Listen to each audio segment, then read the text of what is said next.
months. Being here, I'm reliving this whole thing all over again. It's very difficult. I'm sorry. That is Tarethia Wright, the mother of a 12-year-old Georgia boy who died after collapsing during football practice in 2016.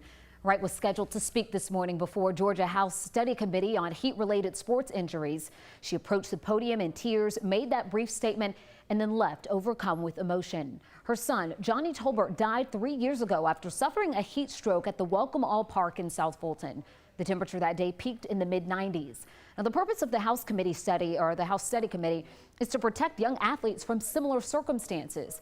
Attorneys for Tolbert's family testified today that the boys' coaches were not equipped with the required training and did not provide a heat advisory for parents as they should have. This advisory also would have told them about the equipment that was needed there at the facility in the event a youth participant experienced a heat-related illness.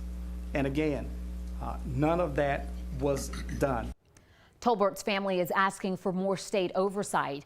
Now, issuing a heat advisory is part of the Heads Up Football Alliance's safety program.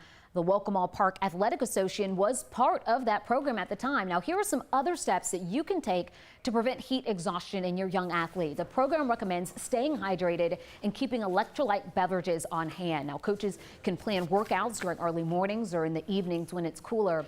And you always want to apply sunscreen 30 minutes before heading outside. And in case of an emergency, get to an air-conditioned building or in an ice bath. All right, really good advice there.